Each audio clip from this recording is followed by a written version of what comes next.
अजब रमा राघवची जोडी। तू आधी हात काढ। राघवराव, अहो आता जरी उतरले तरी गाडीवर बसल्यावर पुन्हा हात ठेवायचाच आहे ना। आणि तसंही मला गाडीची की नाही खूप भीती वाटते। इतकी भीती वाटते गाडीवर बसायची तर मग बसायचा अट्टहास का केला?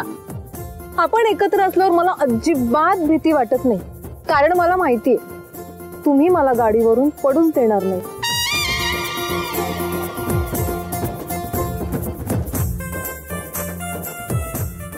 ओ गॉड, राघव तू निघ निघ बघू। रमा अगं तुला काहीतरी महत्वाचं बोलायचं होतं ना? नाही बोलायचंय, काहीच बोलायचं नाही। तुला मला दुपारी ऑफिस जवळ भेट, तिथेच बोलूया आपण। अगं मी निघते, बाय। रमा ऐक ना रमा। राघवराव रमा तू थांब ना। रमा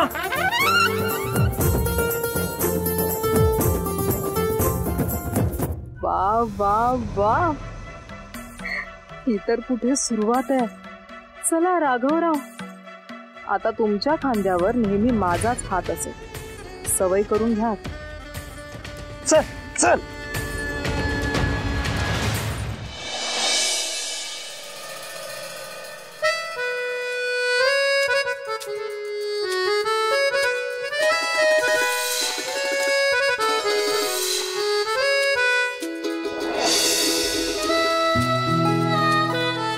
रमा, राघव तू अश्विनीला तुझ्या खांद्यावर हात ठेवूच का दिला? आणि तू काहीच बोलला कसा नाहीस?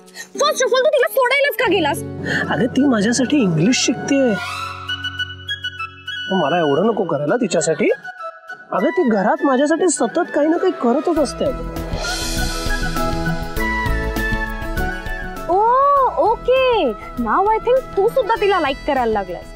एनिवेज अंकल गुरुजी तिच्याच साइडनेत ना, आता तू सुद्धा ना तिच्याशीच लग्न कर, म्हणजे कसं तुमचं सगळं काही सॉर्ट होईल। मी निघते, बाय।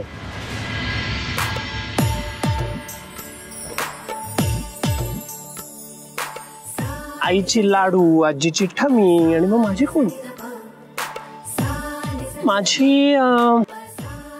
माझी होणारी अर्धांगिनी।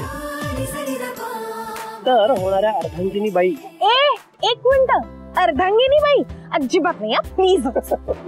मग होणारी मिसेस पुरोहित, हे चालेल? तर होणारी मिसेस पुरोहित, एक गोष्ट कायम लक्षात ठेव, तू सोडून दुसरा कोणाचाही विचार माझ्या मनात येणं शक्यच नाही। आबांचा हुकूम होता म्हणून नाईलाजाने मला तिला सोडावं लागलं। पण तरी सुद्धा ती अश्विनी कशी बोलत होती? अगं ती असंच बोलते, काहीतरी बाष्कळ बालिश, तू नको लक्ष दे।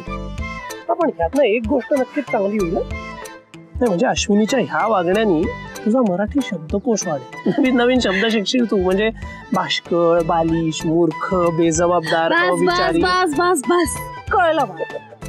पण राग गेला का? हो गेला। चला देव पाहू। राघव बरं, मी काय सांगायला आले ते ऐकणारच का? हा बोल बोल। नाही, डॅड 8 दिवसांनी येणार होतं हे सांगितलं होतं ना मी तुला। पण त्याचा प्लॅन प्रीपोन झालाय आणि तो आजच येतोय। काय सांगते सगळं? ही किती छान बातमी आहे। हो, आणि आपल्याला या बातमीला अजून बेटर करायचंय। मी डॅडला आजच सगळं सांगणार आहे। काय आज लगेच? हो राघव, प्लीज मला आता जराही टाइम वेस्ट नाही करायचं, प्लीज।